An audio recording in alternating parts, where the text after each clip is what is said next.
Welcome back, everyone. On this edition of Stadiums of the World, we're just across the water from South Beach, touring LoanDepot Park. Located in Miami, Florida, and home of the Miami Marlins baseball team. This is a ballpark I have a lot of mixed feelings on. Some parts of it are great, other parts not so much, but it's definitely a unique ballpark to baseball. Every photo you see today was personally taken by me, which is the case with all my videos. Don't forget to subscribe to my channel. I appreciate that. You can write in the comment section what you like about the stadium. And with that, let's start the tour. This ballpark opened up in 2012 and has a capacity of 37,446. The first things you'll notice about this ballpark is the retractable roof, and then the window in left field opens up, allowing elements to come in even when the roof is closed. You can also see the skinny columns in left field, something I personally really don't like. I think that they could have made them look a little bit larger. I mean, structurally speaking, that may be what they need, but you can oversize the columns architecturally. So it is something that kind of looks like toothpicks sticking out there. And then in this view, you can see what they did to contrast the toothpick looking columns. They have these large oversized columns that look out of place, looks like it's interrupting the seating. So I just think, the column placement, the column sizes just don't look great in the stadium.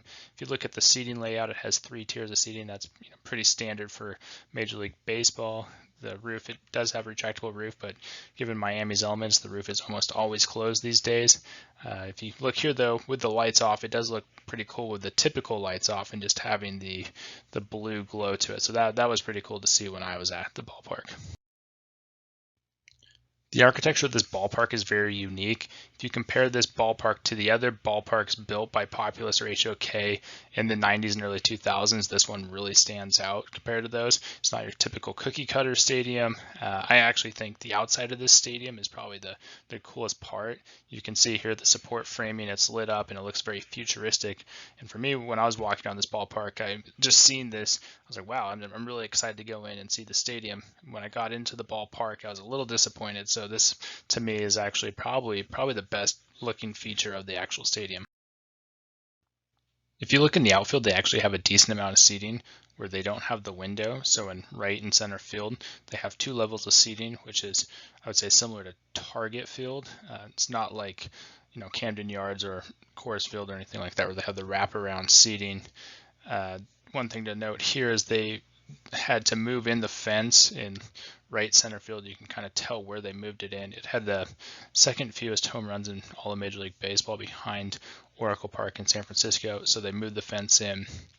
And then they also, where you see Auto Nation Alley, there used to be what they had the home run sculpture. There was this kind of unique sculpture out in left center field. But when the Jeter organization was involved, they ended up taking that out. So that's no longer there. You just have the Auto Nation Alley where it's standing room. People can stand and watch the game, but they no longer have the sculpture.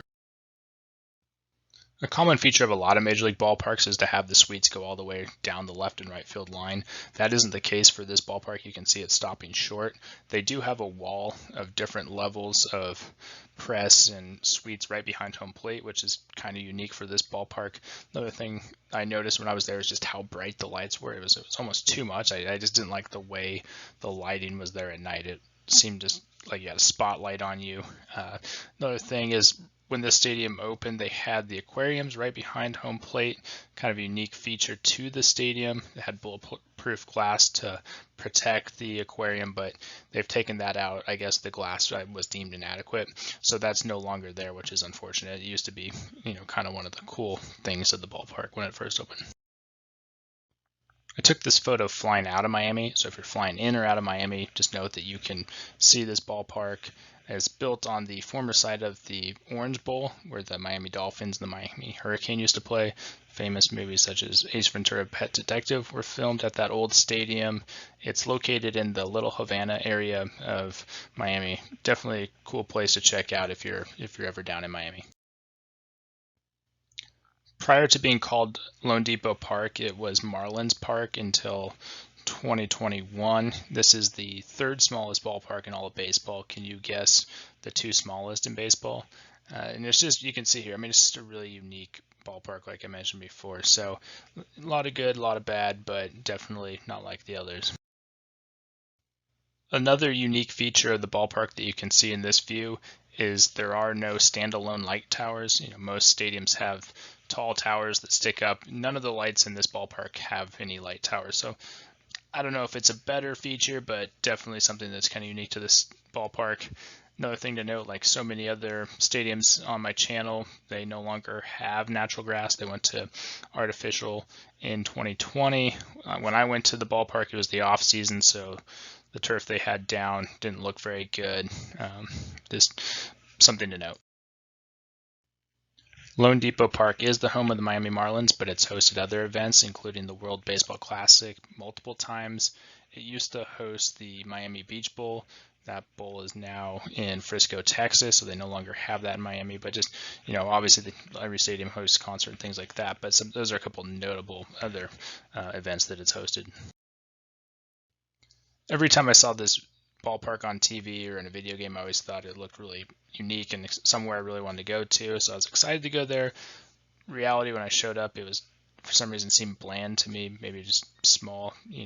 Unique can be good, but in this case, I don't necessarily think it was better than some of the other ballparks. Something that is cool, though, if you see here in this photo, you can see the Miami skyline out the window. So if it's nighttime, you sit on this side of the ballpark, you do get a nice backdrop on Miami. You can see from this photo on the right side that the concourse walking around is a simple concourse, lots of white. Some people like that. It has a clean look to it. When I went to the ballpark, they had fireworks show going on. Definitely a great place to watch fireworks. It was the off season, so I didn't get to watch a baseball game there, but I would recommend watching a baseball game there and catch the fireworks when you can. Every video I like to throw in a photo of myself at the stadium showing that I was actually there.